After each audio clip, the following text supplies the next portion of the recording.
Hello there, friends.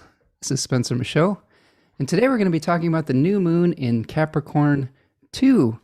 I'm joined today by my good friend Andrea Azenić from Croatia. I've been practicing that for a few weeks, so hopefully I'm getting. She says that I sound like a drunk Croatian, so I'll take it. But how are you doing today, Andrea?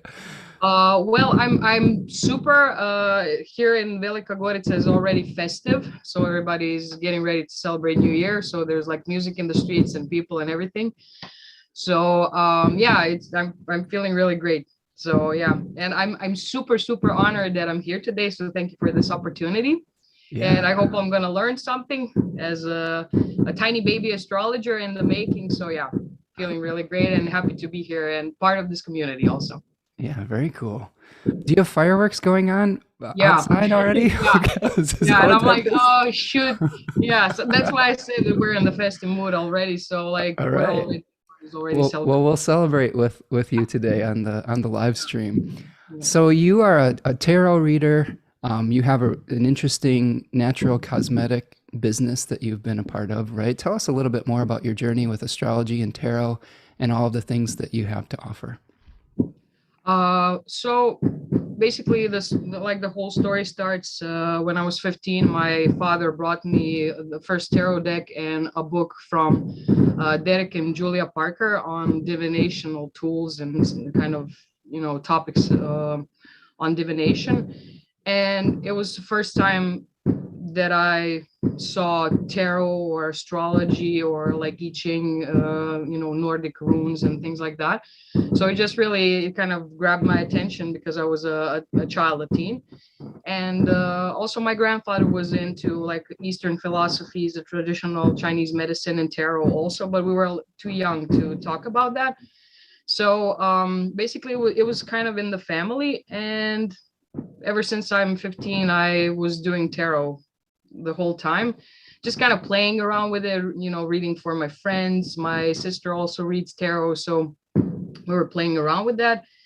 And when I was 20, it kind of started to be a little more serious. And in the last 5 years, I really started to dive deep into different schools. Like you have English schools with Rider White Smith or Marseille, or like 14th century tarot, 15th century tarot history, and so on. Sure. And I think somewhere along when kind of Uranus hit my midheaven, Mhm. astrology just kind of popped in, and I've been kind of reading about it. And then I got into the school for astrological education in Zagreb under Igor Ognjenović. So, and here I am. So yeah.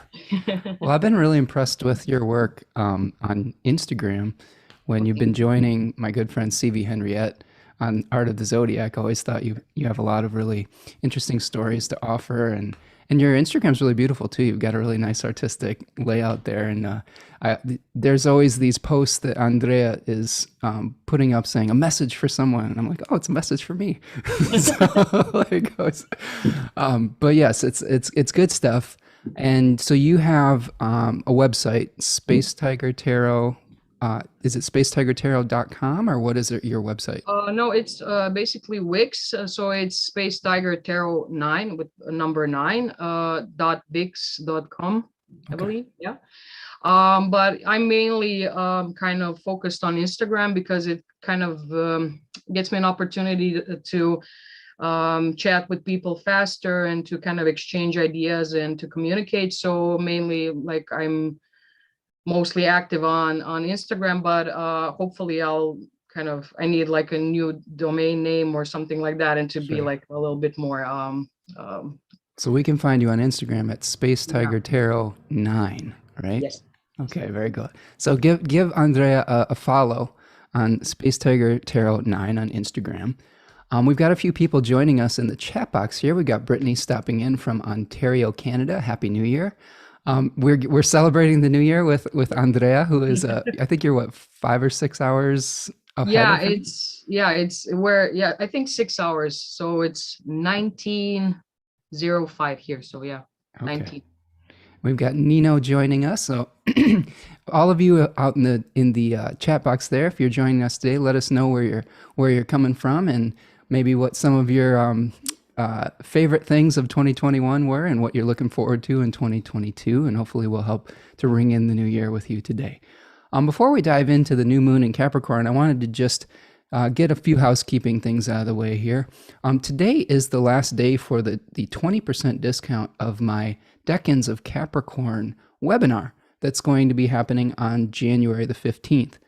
You can also sign up for a bundle with Capricorn, Aquarius, and Pisces and get 20% off of that as well, but that expires on the 1st of January. So if you've been interested in that and you've been on the fence about signing up, today is a great day to take some of that, I don't know, Christmas money or whatever and sign up if you're interested in learning about the decans of Capricorn.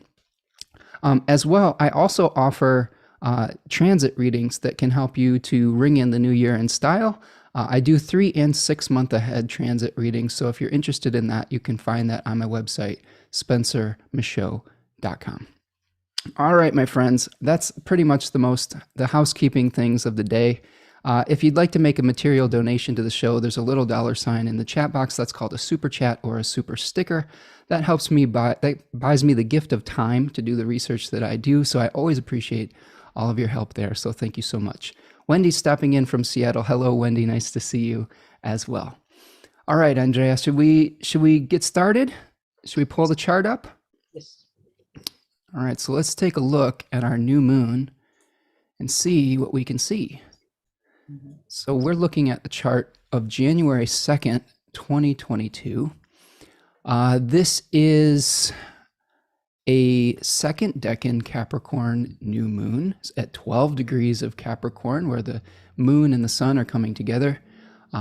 We've got Venus co-present still in her retrograde phase in Capricorn. Pluto still hanging out in Capricorn. Jupiter recently ingressed into Pisces. And in this chart, Mercury has gone into Aquarius as well. Any big picture thoughts about this new moon, Andrea? Well, I was looking at it for a couple of days, like the chart and how the moon is slowly getting into the Capricorn.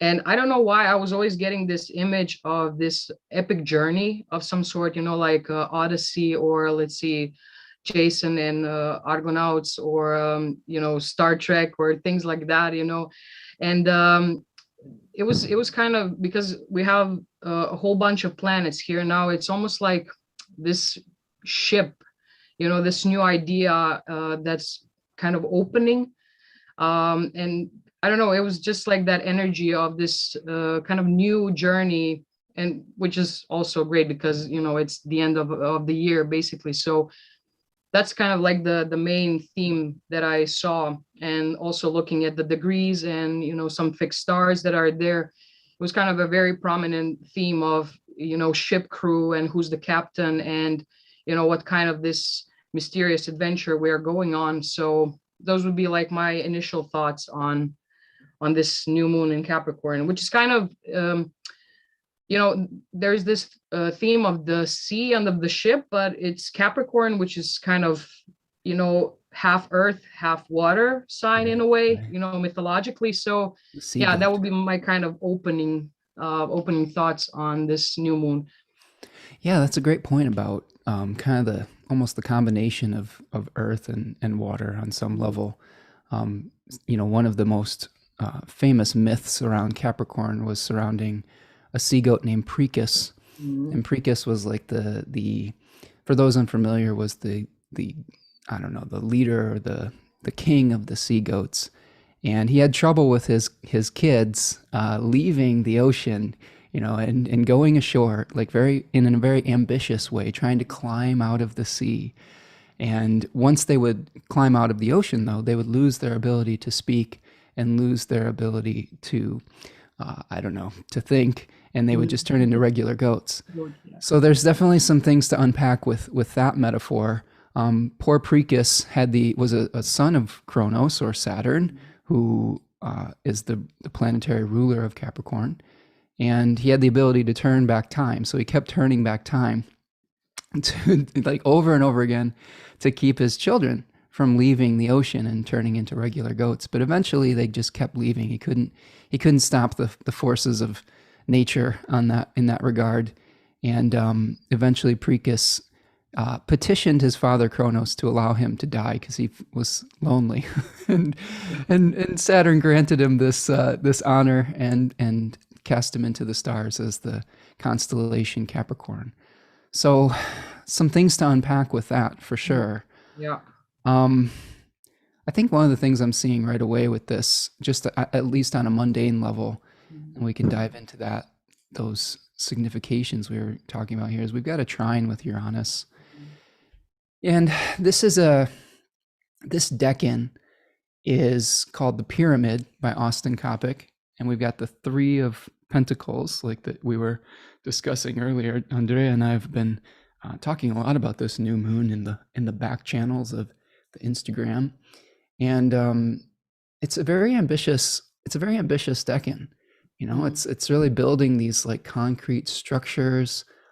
There's hard work and toil associated with it, but we have to be careful about being overly ambitious. And I think that story of Precus really brings that into the fore, where if we become like Precus's children and try to, climb too high, we can lose our emotional nature. We can lose our touch with spirit, which I think sometimes the ocean can represent as well as that spiritual consciousness that we're a part of. Let's see. Now, one of the things you and I were discussing was that with this new moon, the moon is actually in a condition called out of bounds. Tell us a little bit more about that, because you had some really great thoughts on that.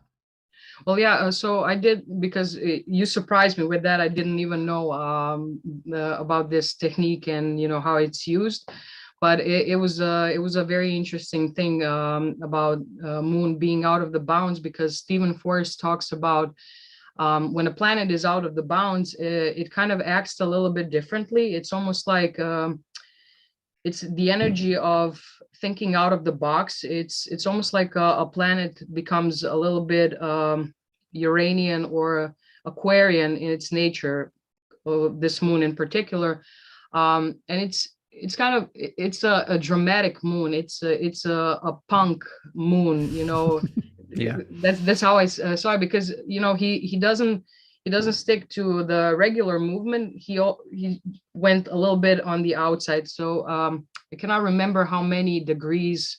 I think it was like between 27 or something. So don't hold me on that, because it's new to me. But I loved how Stephen Forrest was talking about Sigmund Freud having this type of moon and thinking out of the box in his own time, like saying that a man has this thing that is the subconscious that he's not conscious of. And that was a statement at that time. Or, many other people like Albert Einstein, being the one with the moon that's out of the bounds. So you have this kind of archetype of someone who is Promethean, who thinks out of the box, who's acting on his kind of in his own way, that's different than everybody else behaving. So it's an interesting thing to have a new moon that's out of the bounds, because new moon on itself is very mysterious and like dark, and doesn't kind of reflect what's going on around us. But it's more like an egg in a shell. So having that mystery, and like mystery that's out of the box, it's like extra mystery or very dramatic. So that's why I said that it's like a dramatic moon. And how interesting is it that it's trine Uranus? So like these double themes of like, I like that you bring in Prometheus, because that's the way that Richard Tarnas talks about Uranus, is kind of that Promethean energy, the one who is gifting fire to humanity, but sometimes at the cost of great suffering. So it's like this gift of vision, a visionary quality of maybe future orientated thinking, some kind of empowerment, but maybe at a personal cost. And I'm seeing that with this out of bounds moon. I think that I believe that the degrees with out of bounds moon. Now, what we're talking about when a moon is out of bounds is declination.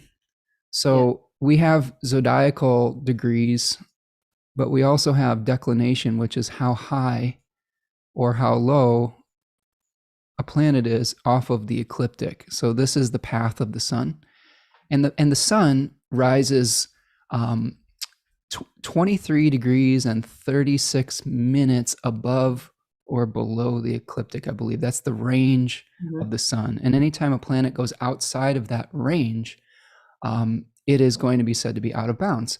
And what I'm understanding, and that was a great summary with Stephen Forrest's take on it. I mean, basically just the ancient astrologers would say that it was outside of the domain of the king, right? The solar king. Yeah. And to me, it's just a planet that's not following the rules. It's saying, all right, I'm going to do my own thing. And it may be even more like a pure expression of that particular planet, for better or for worse. Yeah. So maybe with the moon, this one may be a more pure expression of the body, right? Maybe where we could say that it's, we may be so focused on the material reality and form that we may have some trouble with the spiritual essence that needs to be infused into that body. It may be emotional swings or emotional extremes. I was reading one example that they were giving online about Kurt Cobain having a progressed moon out of bounds, and he shot to stardom, but eventually had some trouble with his emotional nature to the point of suicide. So it's I think that one of the things we might be seeing here is really having difficulty getting in touch with the nurturing part of ourself that is infused with spirit. I think it might be dangerous to get ambitious to the point of like only focusing on the material reality, which is one of the dangers of Capricorn. That doesn't mean we can't aspire. I think we got to climb like a good mountain goat, right? But we have to infuse it with some kind of purpose and meaning. I think the other thing I would say with the combination of this new moon trine Uranus and out of bounds is whatever plan that you're trying to put into place, because remember, Austin Coppock is thinking about this as a blueprint, like an architectural plan type of thing that requires cooperation. So it's not just a solitary journey. It's one that requires help from other people. Yeah. I think that not getting attached to doing it the conventional way is really important at this new moon. And I think we're going to be faced with a choice here too, as far as how we infuse meaning into something. One of the things, the next thing I wanted to touch on with this is we've got both Jupiter and Saturn in their own domiciles now. Jupiter recently ingressing into Pisces. And you actually have this placement natally, correct? So yes. I'm curious to hear your thoughts on Jupiter and Pisces and how that's manifested for you. So far, I told you, like, I had this really weird day that was very challenging, both for the nerves and like the body. But for some, I mean, that's Jupiter magic for sure. I was very lucky that day because every single blockage that I had on the road that day was just swooshing. I was really in the flow that day, and a lot of people were helping me kind of to tackle those challenges, and those were people who were not like family or friends but strangers. So I had like a really, really great day with Jupiter. And also since I have it in my natal chart, one thing that I kind of noticed with that is how we can be the ones that bring fortune to the others, or luck, or kind of just be in the right time, in the right place, saying the right word. So you can already really, really feel the energy of Jupiter and Pisces. I mean, I don't know for you, but we had a discussion on like super synchronicities and things that are kind of happening, and like small gifts or big gifts, that are coming our way, and opportunities and things that can make us kind of progress in the future. And it's almost like if you have a story at this time, the Jupiter in Pisces can like really expand that story. But what I noticed that's interesting about, the sign of the Pisces, it almost looks like a little link, Hmm. so it's kind of, it's linking you to others, it's linking you to opportunities, it can link you to people or some thoughts and dreams that can become like a chain of something new, like a way or a path of something new. So that's like what I'm feeling so far, and what I've seen as kind of Jupiter is back into Pisces. So it's, Well, maybe linking the physical and the spiritual world too, or yes, the inner definitely, and yeah. the outer, Yeah. right? I mean, Well, yeah, like when you, go ahead. sorry. I mean, because I'm into yoga. So basically what yoga means, it's yoking or like chaining different parts, like the spiritual, the body, the mental, like how we live and exist in this world. So I see that also, like linking of definitely of the, of the spiritual and like soul to the body and becoming more aware of that. So yeah. Absolutely. Well, and you were saying little gifts that Jupiter can bring Mm. that may seem small in the initial part, but then they can manifest and kind of I don't know, like you said, link to other things that you look back and it's wow, that Mm. was a really watershed moment. Mm. I'll show everybody here if I can move this over here. This is my Jupiter story. I don't know if y'all can see The that. chair. This is hold on a second. This is my new reading chair.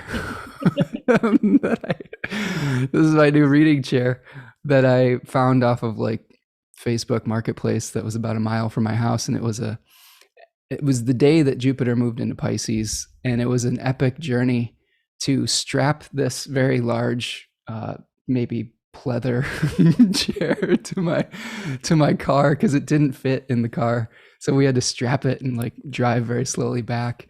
But I picked it up when Jupiter was on the ascendant, Pisces rising in the Jupiter hour. Um, and then as we were getting it home, my partner and I were taking it out of the car, and three swans, like a bird of Jupiter, and three is a number of Jupiter, according to my good friend Clifford Lowe. Uh, Three swans flew right over us and started honking at us, and I was like, "Oh, okay, thanks, Zeus. Like, appreciate the help and the gift." And for me, this is, this chair to me represents a space that I'm creating in my life to be able to engage with more of the library and the books that I've been acquiring over a period of time, to be able to integrate all of that knowledge into my experience. Very much like Jupiter likes to bring harmony and order and peace. So for me, represents a quiet, comfortable space to be able to go into the recesses of my mind, like Pisces is asking us to, or Jupiter is asking us to do Mm. in the first decan of Pisces, because we've got this Mm. Eight of Cups card here, where we may be leaving that material success behind in search of a higher meaning and a higher purpose. One thing I want to add with this that I think that I just saw another astrologer on Instagram point out. I'm trying to remember her name. I believe she's part of the Cosmogenic podcast. But she was pointing out that there is a mixed bag with Jupiter leaving Aquarius. Mm. And for the point being, and I'll bring the chart back up here. Point being that when Jupiter was in Aquarius, it was granting some benevolence and sort of smoothing over some of the experience of Saturn, which is Saturn in Aquarius is creating this distance, creating this need to be separate on some level and to rise above the, Mm. I don't know, on the mountaintop to see, far into the future. Now, when Jupiter leaves leaves Aquarius, it's losing some of that good beneficence of the greater benefic here. And it has its own agenda instead of working together with Saturn. And I noticed that the last time Jupiter moved into Pisces, in America at least, the CDC was talking about not having to wear a mask anymore or something like that. Like literally the day of, they're like, you don't need a mask anymore. The pandemic's over. So it seemed like that's what they were thinking about. Like they were releasing some of the boundaries, right? And of course, we've had this backswing coming back, and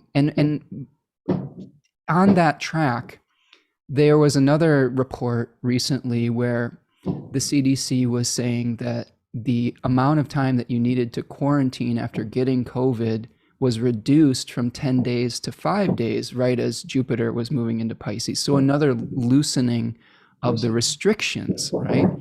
So I think that's something that I'm a little bit cautious of, just as far as like, how do we balance out this Jupiterian need for freedom, expansion, limitlessness versus the Saturnian need for limits and structure and for a container for all of these things.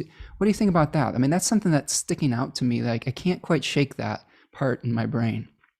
Well, and this is really a good discussion, especially on this moon in Capricorn, because you know Capricorn is all about like building structures and something that lasts, and you know having like this new moon as a little seed kind of planted into our like being in a way, or into our like spiritual body, is that sometimes we need certain structures and rules and regulations in order to know how free we can truly be.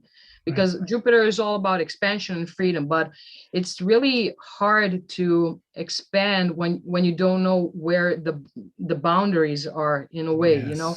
So you can go indefinitely and just like, you know, punch into some sort of a wall that you didn't know. So with this energies, in particular, I think it's best to go like step by step and be a little more kind of cautious. Yeah. That doesn't mean that you're losing your freedom. You're just exploring it. You know, it's almost like if you have a child, if some of you out there are parents, and you know, you're not gonna let your child run around like, you know, crazy and maybe be in danger of like slamming into a wall or falling or something like that. It's almost like maybe more the energy of kind of exploring what it means to be safe without losing your freedom in a way. Right. So this is like a good thing because Saturn is in Aquarius and Jupiter is in Pisces. So they're both in their own signs, but it doesn't mean that we have to go to the extreme of one or the other in a way. We can like marry those energies, especially with this, as I say, like new moon out of bounds in Capricorn. It's already that story of I should go to the extreme, but I'm a, you know, Capricornian in nature like today. So it's almost like we're getting a little taste of that, like how to move and still have like our freedom and our sense that we can expand, but also getting to know, you know, where the boundary is. You talk a lot about that glass ceiling with the Aquarius, and that's it, because it's a glass ceiling. You don't see it, so you can really bump your head into that. You don't like, you know, touch it if you're not physical with it. So this is a good point, not to make like the similar mistakes that we made before in the past when Jupiter went into Pisces and then retrograded back. This is like a second chance, you know, like, okay, we have a little bump now, and I'm like softening this up like a little bump, but it's not a little bump, but you know, hopefully, you know, now we know where the boundary is, and we can be a little bit more kind of cautious and just explore and start like pushing it a little bit, but not like going to the extreme. So that will be my thoughts on that. I love that. I love that, because, you know, I agree 100% that we need to know the limits and the boundaries that we can grow within. And I would even add to that, you know, since Saturn is outside the planetary sphere of Jupiter, in ancient astrology, they would think of that as sort of a closer to the divine. So there was this relationship between Jupiter and Saturn, where Saturn was providing the scaffolding, the backbone, the foundation, the blueprint, like we've been talking about with this Capricorn II decan, that Jupiter then creates from. So we're still creating from a Saturn that is saying, hey, discipline and delayed gratification and things like that is really important. And the other point I wanted to make that came up when you were describing this was Jupiter is in the nocturnal sign that it rules, which may be about expanding your inner vision rather than necessarily having to externalize it right away, right? So maybe this is the time to start dreaming and not thinking about the limitations of your dream, so that when the time to move forward comes, then you can be ready. Like this is one of the things I love about the I-Ching is it really talks a lot about proper timing. Mm. And you know, it's not always time to take action in the external world. It's time to prepare for when your opportunity comes to you. Yeah. And I love And that. yeah, and I just wanted to add, because we have Neptune here in Pisces. So what comes to my mind is like a simulation, because like Neptune is like this sort of a blurry vision, but it still is a sort of a vision. Mhm. So, things like maybe sketching out your dreams or journaling about your dreams, and when I say dreams, I don't mean like go to bed dream, but like the visions that you have for the future, maybe simulating them first. And it's almost like creating like Saturn and Jupiter and Neptune are creating this virtual reality, and we are blessed with technology, so you can maybe simulate how it would be to move forward in future without actually just running and rushing into it, because Pisces is all about that, something that is outside of us. It's as you said, like something that's closer to God, and Pisces is the oldest of the signs, so it's already out, it's already transforming into something new, but has the wisdom of all other 11 zodiac signs until you get to the Pisces. So it's this kind of, we have this kind of soft energy of been there, done that, in a way where you have enough tools to simulate how it would be to go into something new, but Right. you have this past experience. So you can start something new using your past experience, whether they're spiritual or in the physical realm. And so I think this is really a great moment to use that energy of Neptune and Pisces to kind of simulate and dream and paint a picture, or, take a photography maybe of what we want to accomplish, whether it's in the spiritual realm or, physical realm. So, yeah. Absolutely. Yeah, and this first decan of Pisces is actually Saturn ruled. Mhm. So I see there's a journey in Pisces where the first 10 degrees, the prevailing feeling might actually be a dissatisfaction, right? Where we're like, Yeah. oh, I'm actually not happy with what I'm doing. Yeah. So I need to go in search of Right. something new. Mhm. So, and Jupiter's moving really fast right now. It's Mhm. gonna scream through Pisces in about 5 months.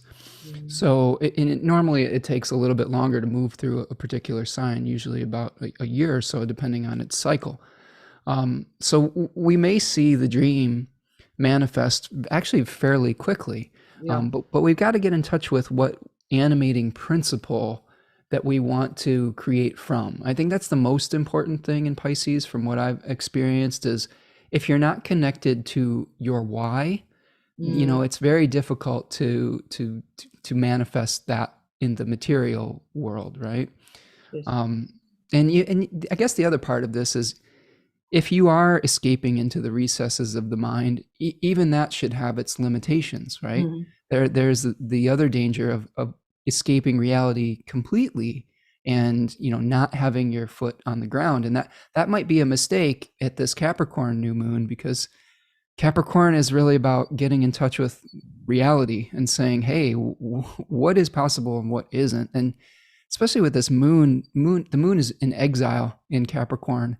So, really having the maternal nurturing feeling or the parental feeling, we may feel we're lacking that, like we're faced with some harsh reality that we have to deal with around this period of time as well. Yeah. Okay. One other thing I want to point out about Jupiter before we move on is that when we move forward, like a day or so here, I want to just show you this because this is something that I'm very curious about as we're moving forward here. And this is another sort of slightly obscure technique, but I think that's sometimes what people come here for. so, so forgive me for like doing all the weird stuff, but this is a Jupiter having its condition called being at the bends, or this is the northern bending of the moon's nodes. So you can see that it's directly square, the north and the south node, and it's moving towards the north node. So astrologers would talk about this as being a turning point, a point where you have to make a choice, where you're moving away from the past or away from the energy that is being composted and where energy is leaving the material realm. And you're moving towards manifestation or energy that is coming in with the North Node. And I'm not saying that either one of those nodes is better or worse than the other. This is something where I don't necessarily agree with evolutionary astrologers. I think that the nodes themselves are at best neutral, at worst actually malefic. So there's different thoughts about that. But the basic way you can think about it that I think most people can agree with is North Node energy coming in, South Node energy going out. So this may be where you're having to get clear about your why to be able to manifest into physical reality. And I think that we're moving towards more options, you know, with Gemini 1 here, like how can we be flexible? How can we explore new pathways and see things from multiple perspectives rather than from this maybe old Sagittarian perspective or old beliefs that may be limiting that need to be composted, right? Now you have some mercurial placements, don't you? Yes, I have a Mercury in Leo in the first house. So okay. And you have a Virgo sun, right? In a Virgo sun, yes. Virgo sun. So you're familiar with Hermes territory. Actually, your chart's pretty awesome. I don't know how much you share about your chart, but you have a very well dignified chart. A lot of the planets are in a lot of dignity. So it's pretty cool to see some of that manifest. Yeah, you were the first one to point that out. I didn't even realize how really awesome it was. So yeah, thank you for that. Yeah, you got Jupiter in Pisces. You got Mercury in its joy. Yes. What else? Leo ascendant. You had some other Taurus moon, right? Taurus moon, yeah. Taurus moon also. So Libra in I'm sorry, Venus in Libra. Wow. So he likes that, and yeah, and Mars in its joy in Capricorn. So well, there you go. So look at all these exalted and domicile planets. So it reminds me a little bit of Carl Jung's chart, which he had a whole mess of dignity in his chart. It's a little bit different than yours since he was Aquarius rising, but some similar types of dignified planets. Okay, so Jupiter being at the bends, look to the Piscean area of your chart as a place where a decision needs to be made to move you forward to manifestation within your life, and be willing to release the old belief system and old narrative around potentially the Sagittarian area of your chart, so that you can move forward. And also, if I can add just to the first decan of the Pisces, so it was 8 of Cups, right? Yeah. So if you look at the image of 8 of Cups, all the cups are left aside and they're like emptied, completely emptied. So it's almost like a journey when we have this question of why. It's what do you want to put in those cups? You know, with what do you want to fill them? They need to be filled with something that is nourishing for everyone individual. So this is like a great beginning of that story of bending of the nodes, or that kind of traveling to that big why. Why am I emptying everything? Why am I going somewhere? And what do I want to bring and fill those cups in? And that's when we can find this joy, and we can share that joy because we have 8 of Cups and we travel to the 9 of Cups in the tarot. So yeah, that's also something to think about. I love that. I love the idea of emptying your cup first before you can receive divine inspiration. I mean, we see that parable in a lot of different spiritual practices where the master will ask the student to empty out the cup before they can receive some kind of enlightenment, right? I'm checking in on the chat box here. We've got Nino coming here from Croatia. Welcome, Nino. Is this a friend of yours? That's a friend of mine. Yeah, awesome. That's the Nino from our chat at the Art of Zodiac talks that we have. Perfect. Yeah. So well, welcome, Nino. We've got Deborah coming from the home of rock and roll. Is that from Cleveland? I think that's my best guess. The home of rock and roll. George is here. Hello, my friend. What is it? I Jure? think it's Okay, Juraj. sorry. Jure, sorry. Is this another Croatian friend? That's actually my brother-in-law. Oh, well, hello, hello, hello, Jure. I'm I'm sorry. sorry, everyone. I cannot see the chat, but hello to everyone. Spencer Forgive taught forgive me. my horrible pronunciations. I've only been able to practice Andrea's name for a few weeks here, so I'll learn though. I have the goal of being a polymath eventually, so maybe Andrea will teach me Will help you for sure. that Croatian language. Raven is here saying that I love that Saturn doesn't go out of bounds if they are remembering correctly. Yeah, that's interesting that Saturn would never go out of bounds because it is literally the planet of boundaries. Dimfy is here from the Netherlands. Hello, Dimfy. And Dimfy says, now you need a good reading lamp, and Bob's your uncle.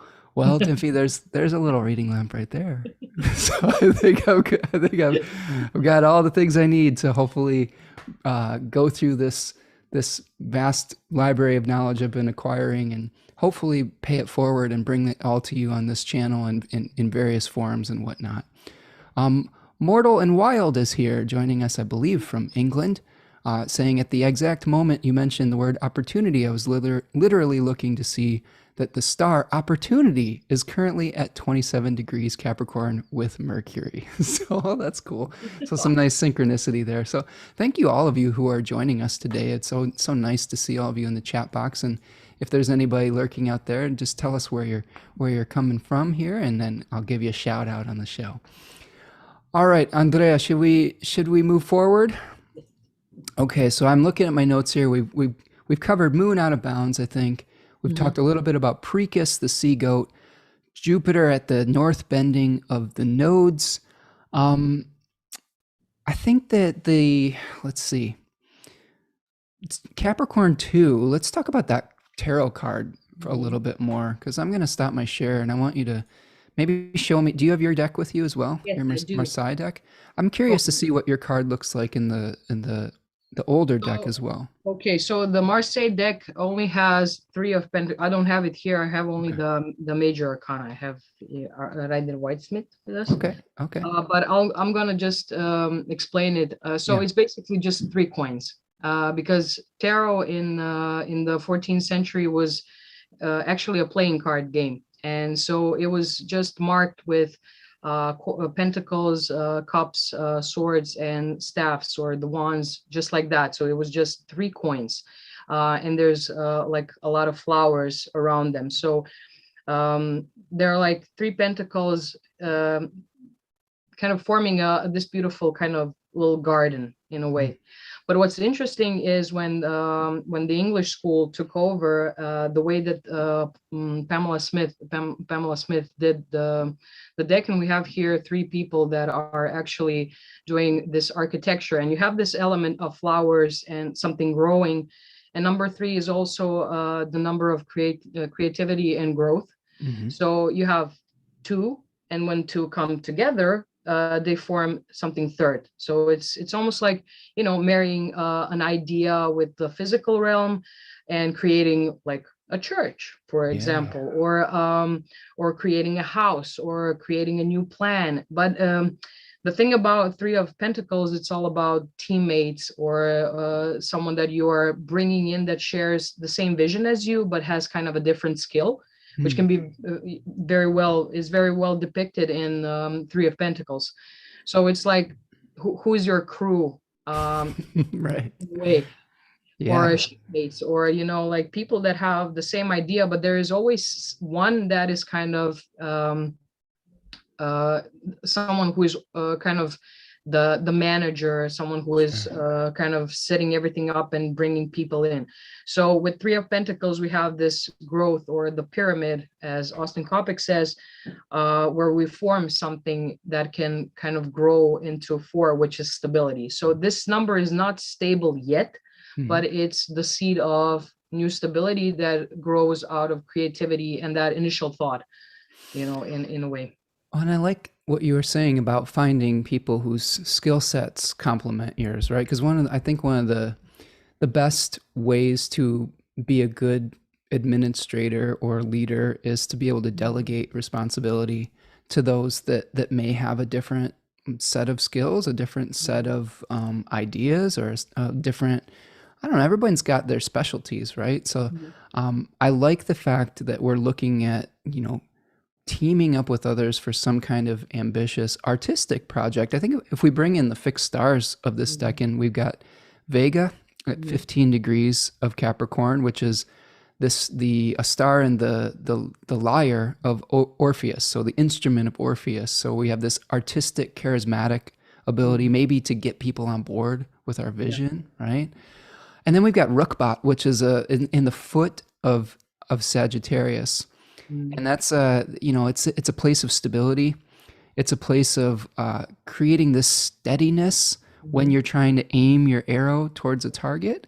So how can you create the foundation? I think it also speaks to laying the foundation that we see in this Three of Pentacles type of action. Let me see if I'm talking about architecture, building castles, laws and hierarchies, the structures or bones of civilization. It's a Mars ruled decan. So that was Mhm. another thing I was thinking about meditating on. This is a Mars face or decan in a Saturn sign. So we're building the foundation and the structure with Saturn, but we're taking action and doing the labor within this particular decan. So we move from Jupiter in Capricorn 1.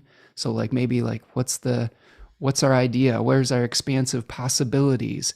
Now we're saying, okay, these are the possibilities that we're castrating into being. We're castrating all of the extra possibilities and saying, no, we're going to concretize this one into reality.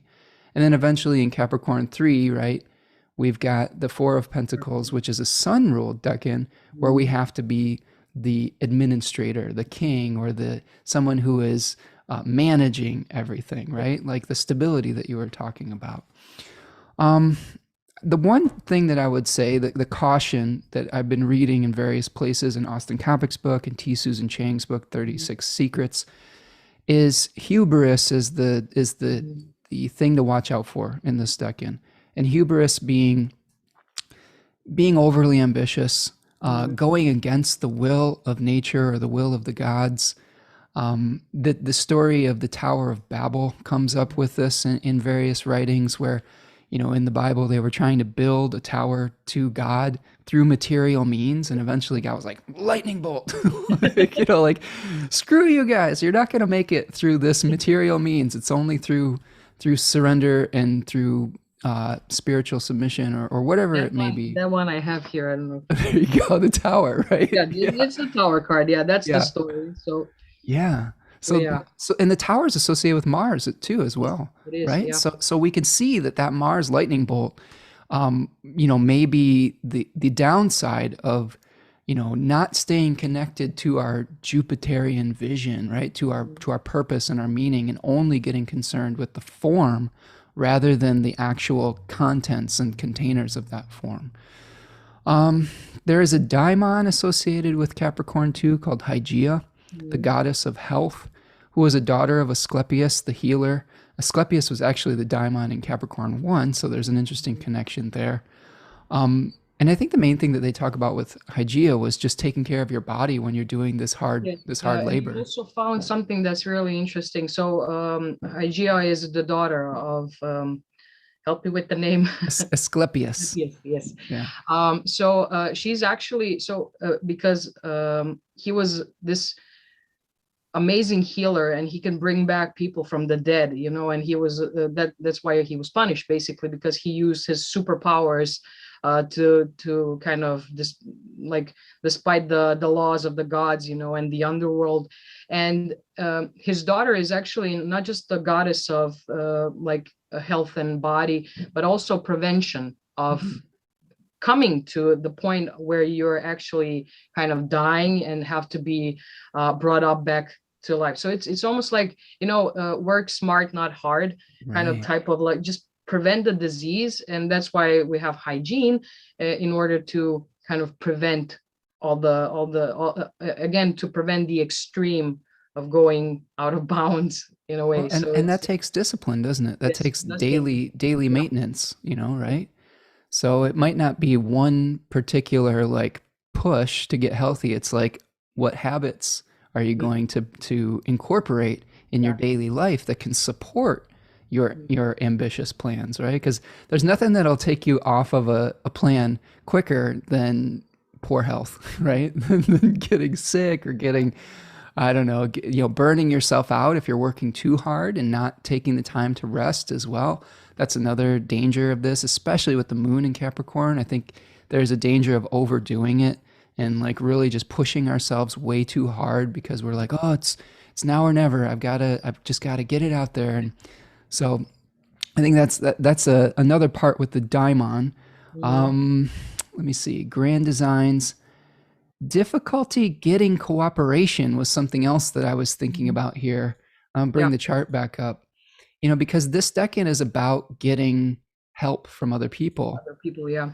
But since we're seeing Venus hanging out retrograde, that may be a little bit more difficult to get people on board than we were anticipating, Yeah. especially like authority figures with Venus retrograding through the third decan of Capricorn.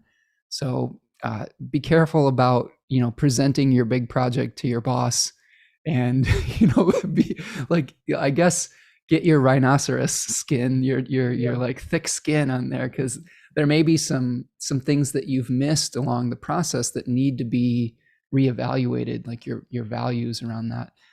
Andrea, I know for me, in our household, my whole family sort of had the week and a half off from school and from work, and everybody's been home.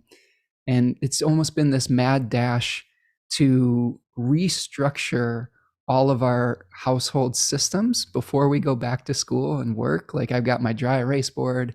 I mean, little things like cleaning out the refrigerator and be like, okay, how can we organize this small refrigerator in a way that we can find all the food and that we won't like throw away a third of our food because we just can't see it. Or little ways of how we organize our day, like meal planning and things like that. So there's been a lot of discussion in our household regarding just the fundamental structures of what we value and how we're going to use our time. And really, I think this is the thing that the realization I've come to with this. And I wonder if you probably an efficiency expert with that Virgo sun. I wonder if we can think about it as doing this hard work now will actually free up time for us in the future. So we are that's been one of my goals, is by working ahead, like I've been scheduling guests much more in advance and getting some of that work done. It frees me up to be able to do more things spontaneously in the moment, like maybe sit down and read a book rather than always playing catch up and always feeling stressed, which can lead to a breakdown in your health or in your body or your mental health. So I think that doing this hard work at this moon can really free up future possibilities that Jupiter then may be able to fill that in, by doing the hard work. Yeah, this is definitely when you were talking, like the first thing that came to my mind is that Marie Kondo type of joy in the cleaning. Like if it brings you joy, just keep it. If it doesn't, say thank you and give it away or something like that. It's almost like if you have this moment where you can reevaluate what actually brings you joy. So you have your book readings. I have also my book readings and things like that, and doing tarot or doing my work. So it's like reevaluating, and by that her method, if anyone wants to, you can Google Marie Kondo and see like this, joy in cleaning up and sorting everything out, so that you're actually creating not just space in your home and in your life, but you're also creating mental state, because usually how our surroundings look, it's how we think and how we process things and how we carry them emotionally. So this is with Venus being retrograde and reevaluating everything that we do and how we approach things and our routine also. This is like a good time to sit down and just take an hour extra to go through that. So, yeah. I love that you mentioned Marie Kondo, because that was one of the articles that I read. I actually looked up Marie Kondo or KonMari your refrigerator. Yeah. So I have articles up on my phone about how to KonMari your fridge. There you go. So like one little, I'm gonna nerd out Virgo wise here, is I took these old plastic containers that I had that were, they were old like lettuce containers, and I put Mhm. labels on them for like Mhm. meat and cheeses or whatever it is. And so now I'm able to contain all Yeah. of the things that were spread all over the refrigerator. So now it doesn't take me 10 minutes to get something out because I Mhm. can't find it or because it's buried underneath a mountain of other food. Good, I can yeah. just pull it out and put it back in. And you'd be amazed at how much mental energy Mhm. that little things like Yes. that can Yes. free Yes. up, right? It's so powerful. Yeah. And same thing with this chair. Mm. What was sitting in this corner for a period of time was a piano that I Yeah. hadn't really touched in a really long time. And my daughter kept asking me to play the piano, and I was like, "No, it's my office. I need my space. Stay out of my office." So I was being a little bit territorial. So one day I was like, "You know what? I'm not playing this piano." Mm. And maybe on some level, I was holding on to maybe a past experience of being a professional musician Mm. and maybe not even committing 100% in my heart to this Mm. new astrology path, which I think this is coming up as I'm saying this, is this kind of surfacing in Pluto Venus style. And we moved it into her room, and she's had so much joy playing that piano in her room, and I'm so happy watching her actually get use out of that piano, and it freed up that space in my Thanks for room the share, yeah. for the chair. And I've been sitting and reading and doing what is a valid expression of who I am Mm. now, not who I was in the past. Not that Mm. I'm not a musician or anything like that, but my priorities have slightly shifted to where I want to get through these books. And my daughter wants to write music. And I've kind of killed two birds with one stone and opened that energy up.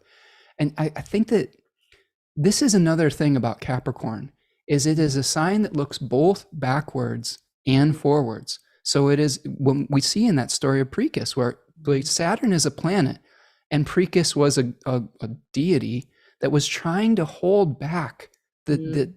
the tides of time, was Mm. trying to keep this these old structures in place, but could not do it because time continues to move forward. Forward, yeah.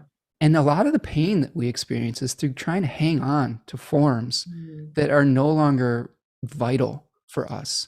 And it's so liberating when we can finally just return a form to the earth. And I think that's another function of Saturn is saying this has ended. Yeah. It's okay. Like things end, Mm. it's okay to let go. And that liberates you to be who you are in the now. And I think that's another thing to really meditate on very heavily as we go into this new year and with this new moon is who are you now? And how does your environment reflect that? Because the physical environment, I think, is important with Capricorn, right? We've been talking about that with this card. So look around in your physical space. Is it supportive of who you are now? Or are you hanging on to something that you were in the past? And that's the whole kind of essence of the KonMari method in general, Yeah. isn't it? Is Yeah. does it spark joy? Right. Yeah. Is it do you feel the love or does it actually bring you pain? And you'd be amazed at how much stuff in our environment actually is just painful reminders of a time that's no longer here, right? Yes, and there, you can find that freedom and that space that we're talking about with Jupiter and Pisces. So you can really taste that, how it feels on a smaller scale to actually have a space that represents who you are and who you want to be. And, in that way, you're almost like simulating where you want to go, Right. especially with the story with your chair. So what are my priorities? Where do I want to go? And how can I create, build a structure that can hold that, into reality, that can bring that into reality. So yeah, definitely. Love it. I love it. Yeah.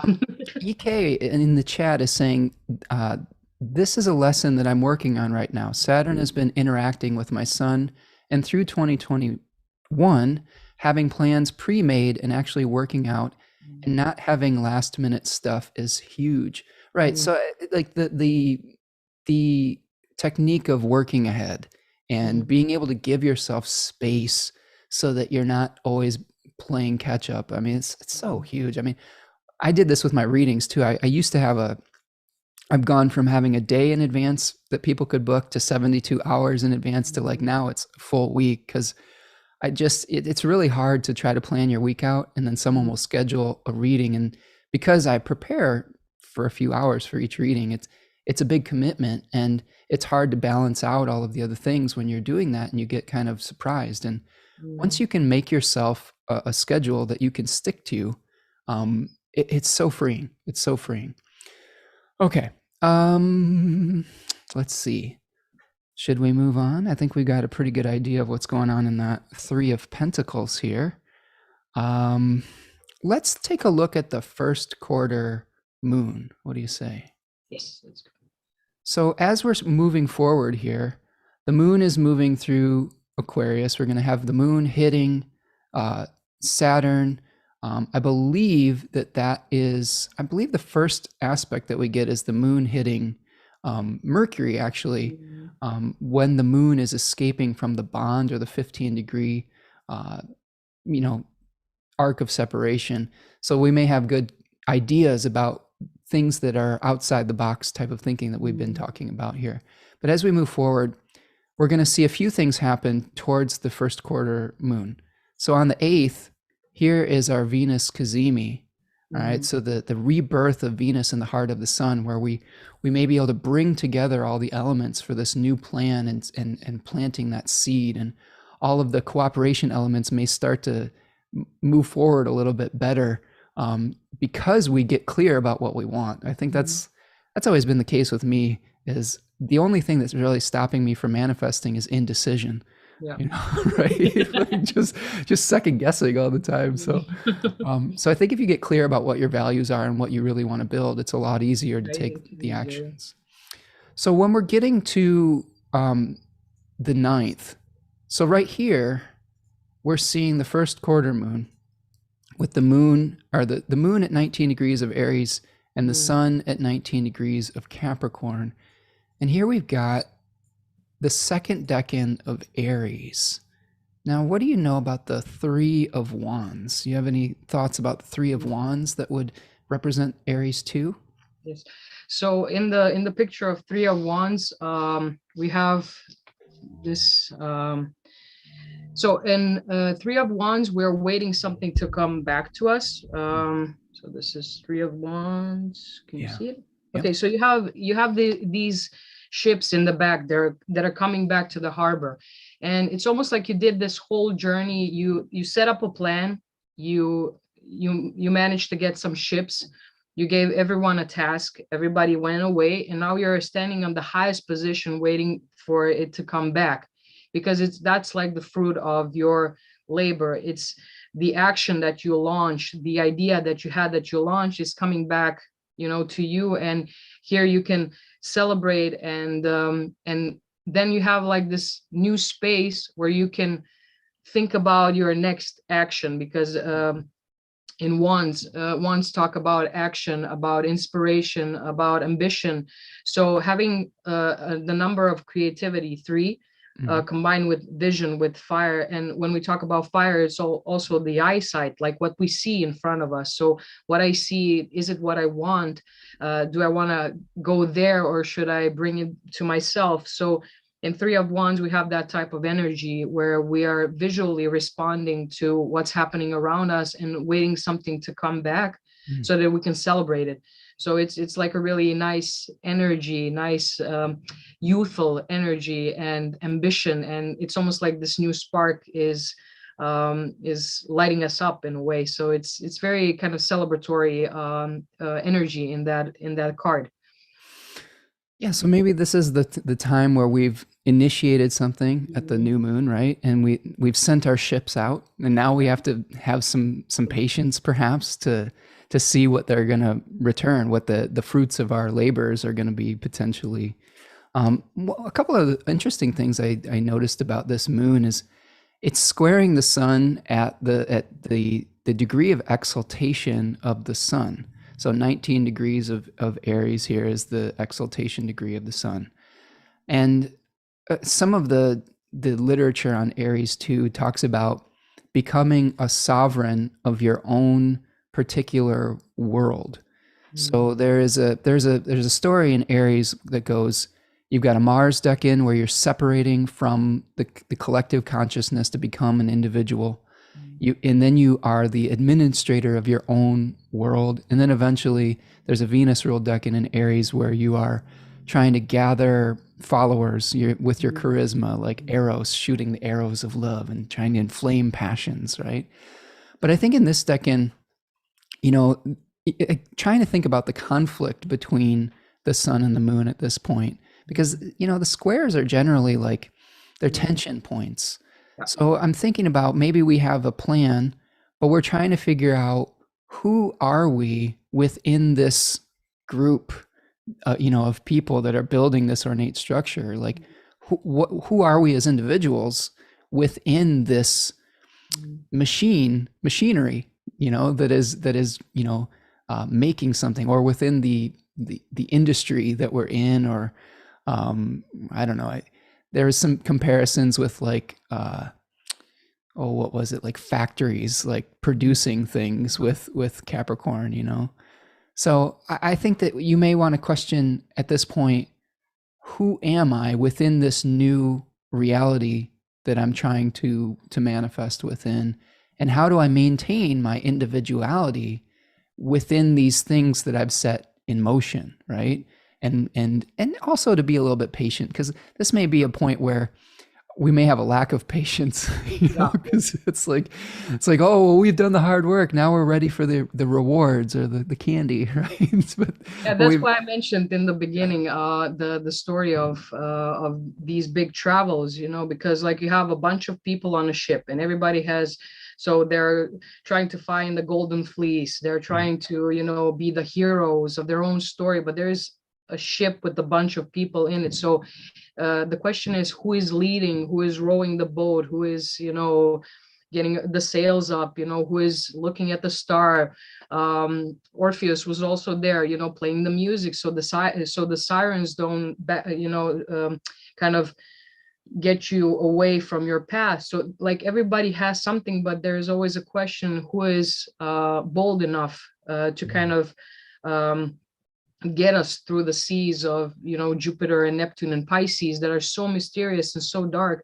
So when our journey begins with the new moon in Capricorn, it's the start of the journey where we are on the shore, getting into that boat and going into this adventure that we don't know where we are. And then after passing that whole kind of trip and, you know, getting bolder because we survived, you know, we have this vision, yes, I'm the one, I'm the hero. And we can see that, you know, in this moon in Aries, where you want to be the one, but it's, you know, with the sun, are you really the boss? Are you really the one that we should follow? So there's where this kind of tension comes in this square. Like, am I really the one that's stable enough, you know, but I'm passionate, I'm emotional about it. So this is the thing that comes to my mind when I'm looking at this square, is the question, am I really the one, and just being emotional about it and going all out, you know, because well, every ship needs a good captain, right? yeah, for sure. So maybe this is a question of who's really the captain of the ship that we're sailing into the unknown here. So yeah, I love that. So take your time. I think that the other thing that to consider is that everybody doesn't have to be the captain of every ship. So sometimes a ship needs support people and a good crew. So I think that's another thing to ask yourself is, are you more comfortable being the captain of the ship, or are you more comfortable in a supportive role? And there's no shame in that. Like there's plenty of spiritual grace that comes from the humility necessary to maybe take a more of a background position. So service in a way, service, you know, exactly. the Virgo thingy, like, you know, serving others for the greater kind of cause and being the base of that, you know, pyramid. In a way, it's very honorable position. Sometimes even more honorable than being, you know, at the helm, or, you know, being the captain. So having like a good support group or being the supporter is what's really important. I agree 100%. Gail is saying, this is a wonderful presentation. Thank you, Gail. Thank you for stopping by today. I appreciate your comment, and I'm glad that you're benefiting from our talk today. I'm really excited. And Andrea, this has really been, fun. We've been going down a lot of different interesting pathways here. Let's move forward a little bit and see what we see, and see what we get as we move towards this full moon. I think that a few things that I'm noticing as we get closer to the full moon, and I'm going to do another live at the full moon with my good friend Sam Bellier. That's going to be on, oh my goodness, what day is that? January the 12th. That's a Wednesday, January the 12th at 1 p.m. Eastern. We're moving towards this point where we are getting the moon in a position of abundance. So maybe this is where the ships finally come in, and we're saying, well, look at the result of our hard work. Now what do we do with all the excess? That was one of the things with this, is the overflowing cup, and saying, oh, we've got all these wonderful resources. Now what do we do? Do we give to charity? Do we invest it? What are we doing? So I guess one other thing I just wanted to point out around this period of time that I'm not sure a lot of other people talk about very often, but they should, is that right here, Saturn is about to make what's called its heliacal setting. And I feel like this is a really important moment that we need to start normalizing again in astrology, is the heliacal rising and settings of planets.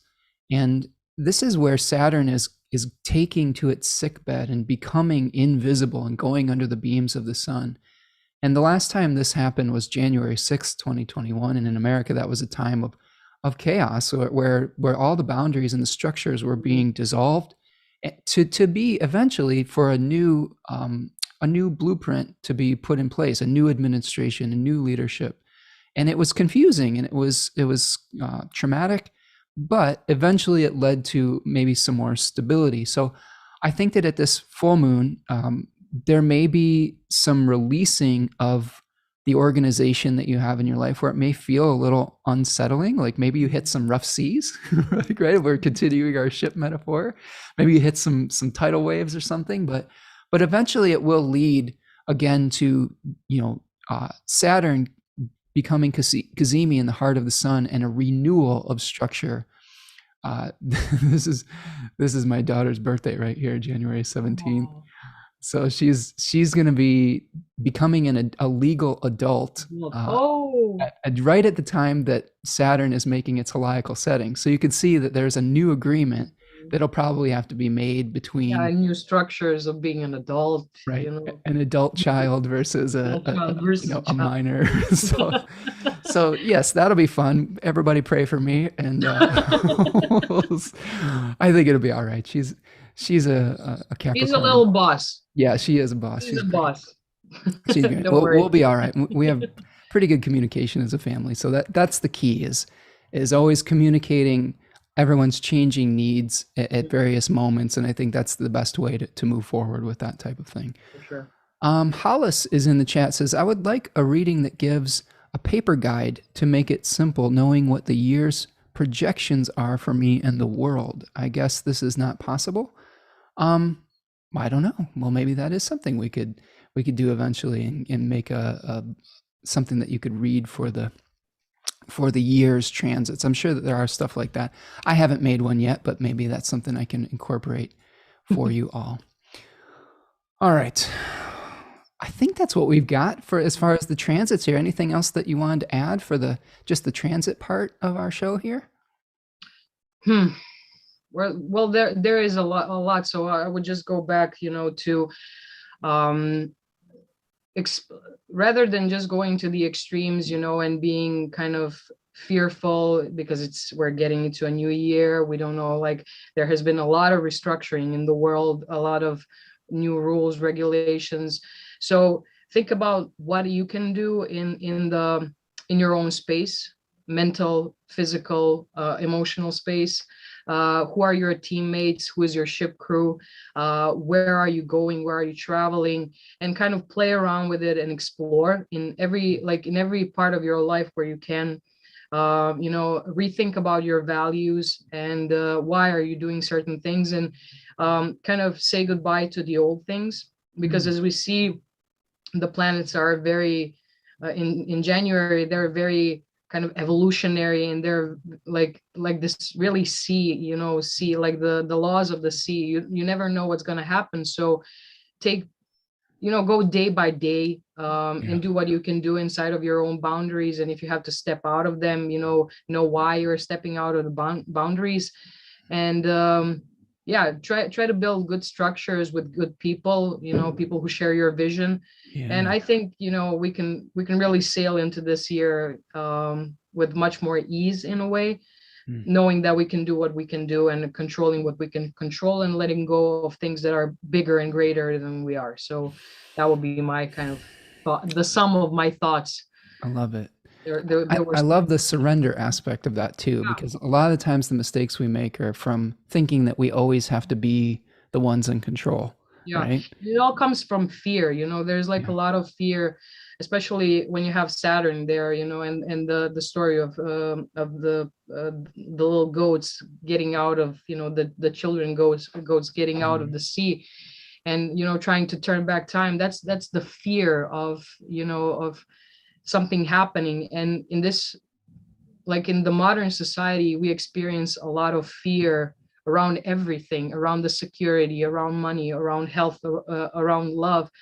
Being a tarot reader, I listen to it daily. There's always so much fear, and there is a little surrender, really little surrender, because we don't even know what it means to kind of surrender.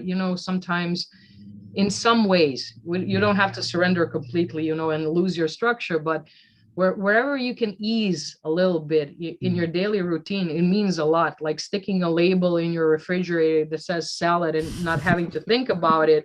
It's already, a step, and having some joy in little things, so basically that's what I like, letting go of that fear. And if a fear is needed, then maybe it should be more constructive, in a way that we can say to ourselves, yes, I feel fear around this situation, but what can I do about it? And that could bring us a little bit of that control, so that can plant the seed of owning your experience and owning your emotions, but still being able to move forward with those emotions without them, like, kind of like a sea, without you sinking into them, in a way. So that's what I would like to tell to everyone, is ease up where you can ease up, and restructure where it really needs to be restructured. So Balance is the key. I mean, balance.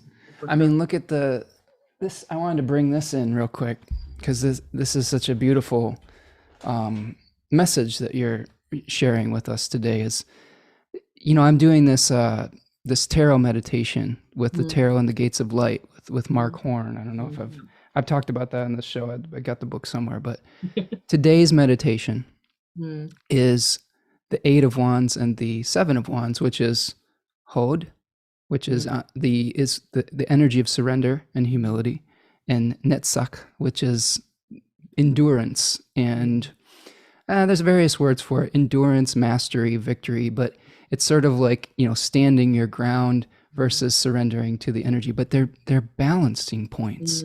Like you have to have these two energies balanced to be able to have a manifestation that is healthy. So there's going to be times where you are going to have to stand your ground, and you're going to have to fight for what you want. There's going to be other times where you're going to have to submit to the time of, and to the divine that has a greater plan than what you have. And, just being present and being flexible, I think, is the key there. Is like saying, like you were saying, like, what is what is required of you in that moment, right? And one of the things I've been preaching on this show is there are new responsibilities and new circumstances that we have as a society and as a community that require new methods. And I think that's my summary thoughts with that moon is, we have been asked to do things in a very new way. And if we try to bring old methods to something that requires a new innovative method, then that's when we start to get off track. So be willing to incorporate something new into your experience, and tune in to what is really necessary. in that moment, right? Hollis is saying, I'm loving this combination of astrology with tarot. It's very instructive, spontaneous with structure. Yeah, I love the tarot and the way that it really gives us a visual narrative, right, for the transits that we're experiencing. A couple other integrative divination techniques that I like to bring in, right, is some animal symbolism, and I think you have some experience with animal symbols and guides that we're utilizing. And I picked a funny little animal this week, but I think it really speaks to some of these energies. I pulled the hedgehog. What do you have for us with hedgehogs here, Andrea? Well, I had a lot of them in my life as kind of a surprise pet type of thing, where I would find them.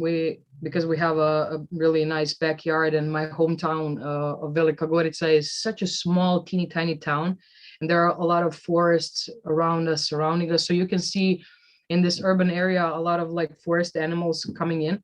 So we would have a lot of hedgehogs, and we would like save them from my cats and my dogs, because they are having like all the little spikes on their backs, but they are tiny, so they need protection. So we would bring them in, and it was amazing. I like the hedgehog as spiritual animal, or a totem, because even though they have the spikes and they can like shield themselves by turning into a little bull, once you have their trust, they open up like a flower and they show you their belly. So this is a really, really nice way of you knowing what type of energy are you kind of exuding out. Is that the word? Right.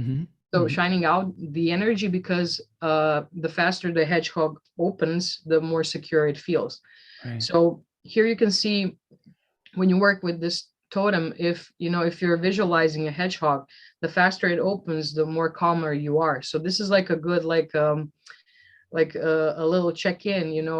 If you want to meditate with that animal, is like imagining that you're holding it in your hands, and if it spikes you're really tense, because they want to curl up in a ball and protect themselves.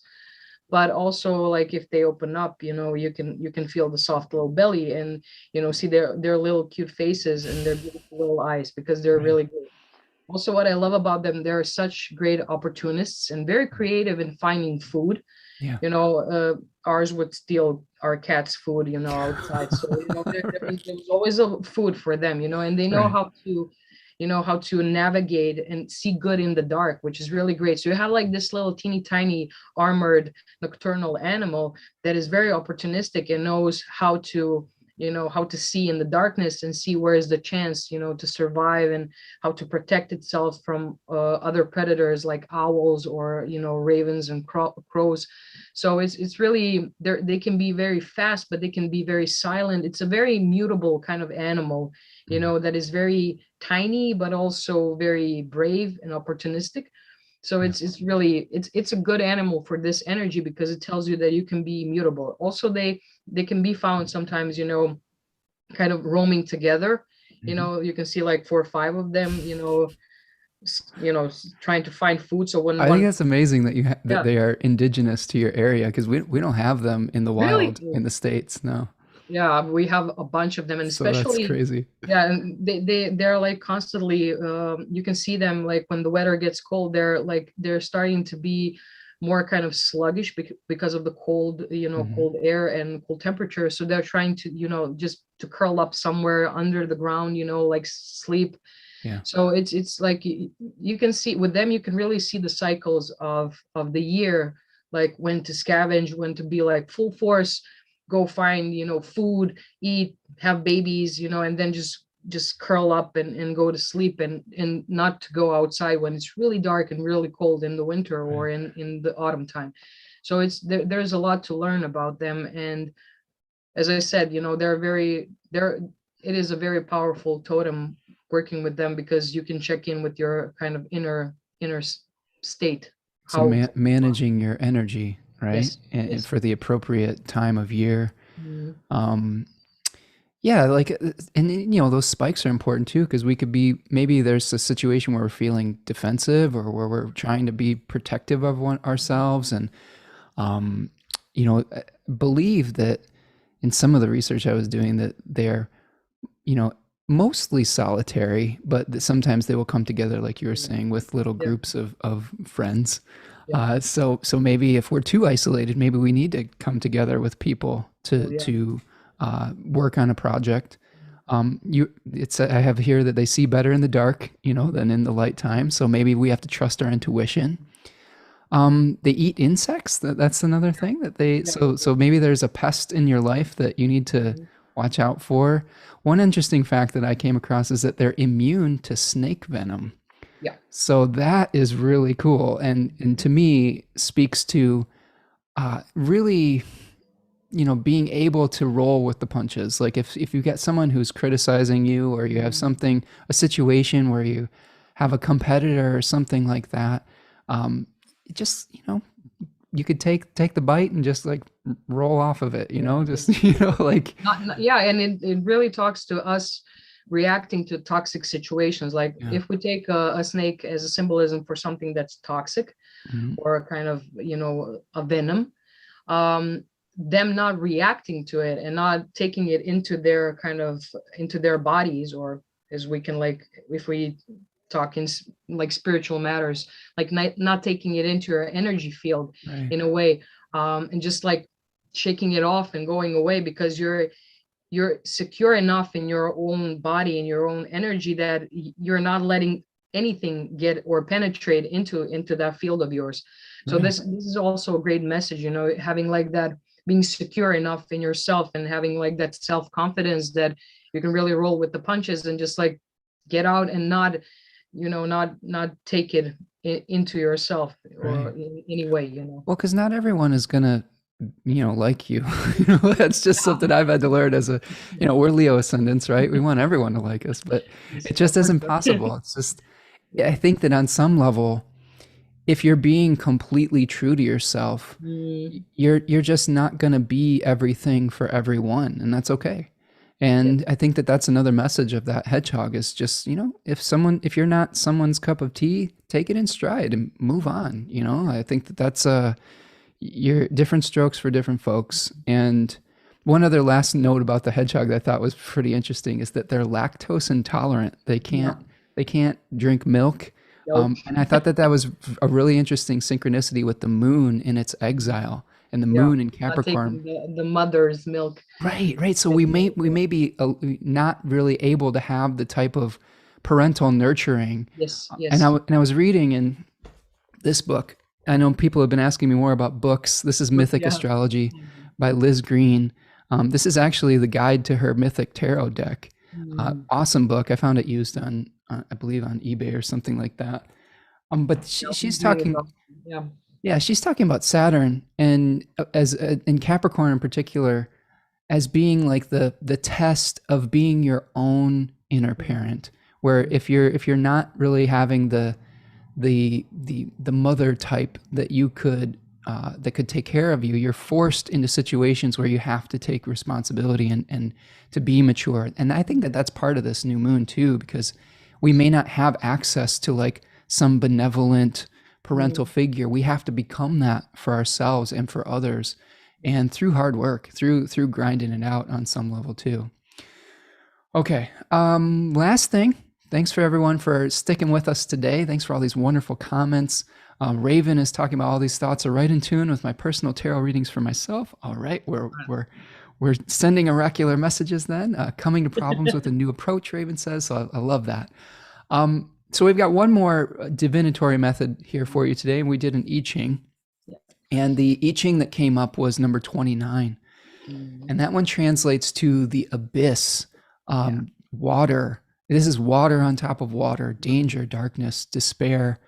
It requires courage and devotion, maintaining faith, pushing through the rapids, getting through to the other side.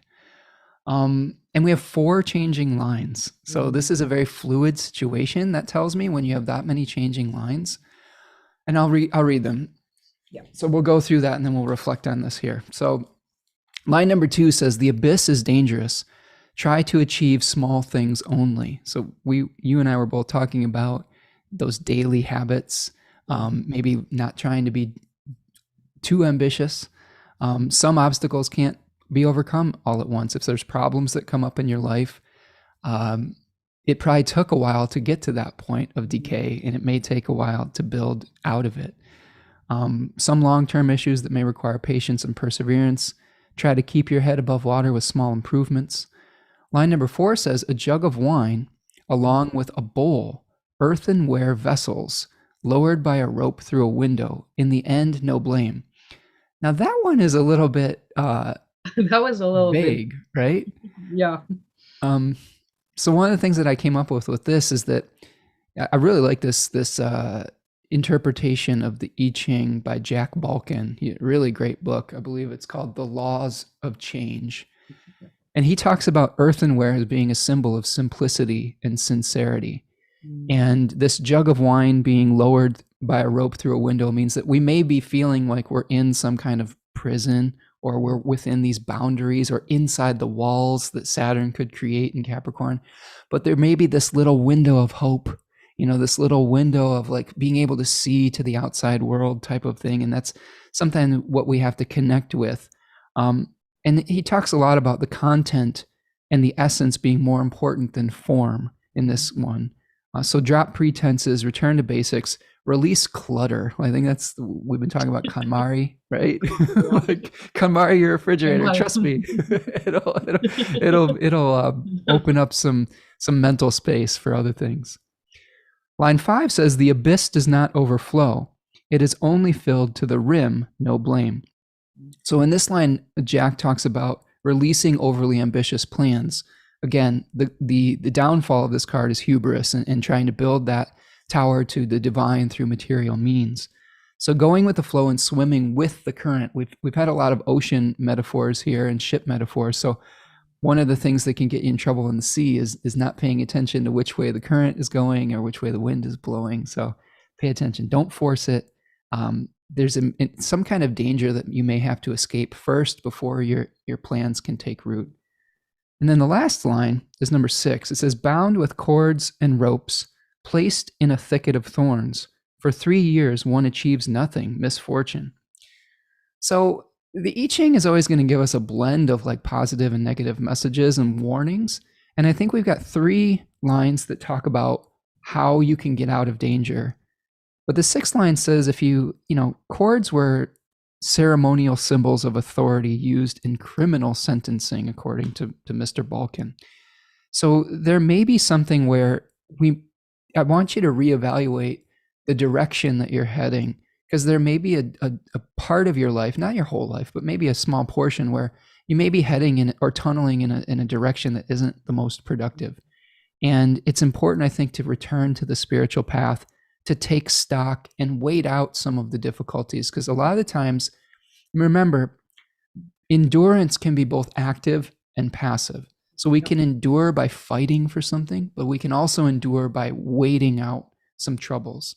So I think that's, some of the things that could put us in the direction that is dangerous are things like pride, stubbornness, being obstinate or self-indulgent, doing a project that's in service of your ego rather than in service of your community. That's a big one, I think, to be aware of. Thoughts about that before we move on to the next hexagram? Any big picture thoughts? I love this one with the abyss, as we mentioned before, because we're moving into something that is, in the simple words, abyss. So it can be, we can go through it really easily if we are very present, or we can be really cocky and filled with ego and think, I'm just gonna go to the abyss and then being eaten by the abyss. And also I think that, like, when you say the kind of passive quality of kind of being there and being present and being active in a passive way is something that moon does. Like moon takes the informations from the outside. Even a new moon as the seed takes everything from the outside and then passively waits until everything cooks, and then it starts to kind of grow and go into a new story. Right. So when we got this this kind of I-Ching symbols and the lines, it was really about that being passive, even if you're, even if you're kind of, bound by cords and ropes. If you struggle, it's going to be hard. But if if you loosen your body, then you Mm, create some space to get out of that situation. So, right. kind of respecting what's going on around you before being fully active on by being receptive and passive, it's a good way, and a good energy and a good meditation for us to really think about, what it means to be passive, especially again, modern society, very active, very let's go, let's do that. And introducing something as being passive, and in yoga we have like a lot of asanas that are bounding you, so you have to breathe inside that really difficult asana that is completely like you're like a pretzel, so Right. if you move you can really injure your body, but if Yeah. you relax and ease into it, the new space in your body is being created, and if you breathe in through that, even more space is created. So breathing and being, soft and receptive to what's happening around you is a good, good thing to be aware of, especially now. So yeah. Well, that's a great balancing energy to maybe what could be considered the rigidity Yeah. of Capricorn and Saturn, because it's skeletal structure. But Yeah. like you were saying, like it's important to focus on the breath, to be Mhm. flexible within Mhm. these circumstances. Because to me, the abyss is like we don't actually know what we're getting into right now. Yeah. It's darkness. It's Mhm. something that is we don't have all the answers and we don't have all the information yet. And when you're in a situation where you're in darkness, it can be very dangerous if you're not proceeding with caution and flexibility and being aware of your surroundings. So I would say proceed with caution, like not being so defensive that you lose touch with things like with other people or become too isolated, like the hedgehog, right, was saying. And then this moves to the hexagram number 35, which is called progress, advance, recognition, proceeding forward. And there's a little quote that I have here that says, uh, honored with horses in great numbers, in a single day granted an audience 3 times with the king. So Yeah. if you play your cards right, Mhm. you may be able to advance forward with humility. If you stay connected to that spiritual goal, that's a very positive resolution if we avoid the challenges of the sixth line, which are maybe being overly ambitious and connecting with those negative things. All right. Well, I think we did it, Yeah. Andrea. I think we did it. I'm looking at the chat here. We've got a few people just saying, Taria is saying, so many same themes that come Mhm. in my astrology work lately. Very interesting. And Taria is one of our friends from Finland. So thank you for stopping by, Taria. Nino says, very interesting so far. Thank you, Nina, for being here to Nino for Yeah. being here so far. Really, really happy to have all our European friends stopping by today. I love how international Mhm. the crowd is here on the channel. It fills me with joy because I love exploring with all of you and getting to see how all the different cultures operate, and it's a lot of fun for me. So thank you. Mhm. We have another. Let me see. O Mundo Segundo Umo Sagittariana. That's an awesome username. Oh, wow. Says, I wish KonMari did a program about how to best organize electronic data and academic records. Yeah, Mhm. I'm Yeah, sure that's there's yeah. something out there.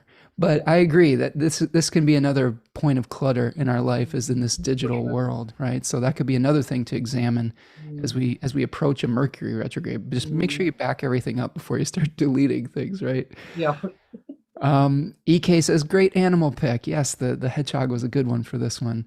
Um, we have Lisa saying, on point. Thank you, Lisa. Thank you for being here with us today. And then Nino is wishing everyone all the best in 2022 as Mhm. well. All right. Well, that's, I think, what we've got for today. Thank you so much, Andrea, for being here today. Thank you for bringing Croatia into our experience and all your friends here. We've got a great community. Thank you, all of you. Thank you, Dimfy, that is talking about the Yoga Sutras in a final comment here. Says, apart from the asanas and yoga, there is as well the breath work, the pranayama, and the Pranayama. reading the Yoga Sutras. Really beneficial, I can vow, although it remains difficult not to have negative thoughts. Yeah, Yes. I mean, there's always some good stuff that can come out of having a balanced spiritual practice with the physical and the mental. And then Rachel says, I joined very late today, but so happy to be here from Ireland. Oh, welcome. Oh, hi. Real privilege to discover your work this year, Spencer. Look forward to following the stars with you in 2022. All right, I'm all happy to keep doing this work for all of you. And we've got some wonderful other comments coming in. Thank you, all of you. Thank you for the super chat. Lisa, I appreciate your donation. Thank you for the little kitty or fox there. And so, Andrea, where can we find you again? Let's figure out where we can get your services. So the best way is to get to my Instagram, which is Space Tiger Tarot 9. I have a link tree there, so you can see all of my links. Currently, I'm having a giveaway for tarot readings. So if you want to go follow me, check that out. It will be until January 2nd, so you have time to enter that giveaway. There will be 3 winners, so 3 auditions at my place. Yeah, and also if you like to check my other work, I work for my family company called Azenić. We do natural cosmetics and herbal teas and remedies that our grandfather started 40 years ago, and it's a labor of love between my brother, my cousin, and me, and all of our family that's gathered around there, that and our friends and colleagues, and I mean that's basically our extended family. So you can check that out also. And yeah, I'm open for for chatting, for exploring. I'm new to astrology, so thank you so much for patience, and thank you so much for patience because I'm not a native English speaker, so this was this was interesting, sharing my thoughts in a different language. And yeah, I really love what the new year is bringing to all of us. There's going to be definitely new opportunities, and I hope that we can play around with them and explore like great astrology and your work also on decans. I really love it. So the Virgo one and the Libra one, so I cannot recommend that enough. Definitely people should check your work out, and please do more. Yeah, no, well, for all of you out there, Capricorn Decans webinars going to be on January the 15th, Saturday, January the 15th at 1 p.m. Today is the last day for the 20% off discount with the code Capricorn 20. So if you're on the fence, go sign up. Previous decans are in the store on my website, spencermichaud.com. And I think that's what we've got for the day. Thank you all for stopping by today. Visit Andrea, support her tarot and her family company, which is utilizing traditional Croatian medicine. Is that correct? Natural medicines. Very cool. Very cool. All right. So we will see all of you the next time. Thank you so much for hanging out. And I wish you all a happy new year, and we'll see you the next time. Peace. Bye.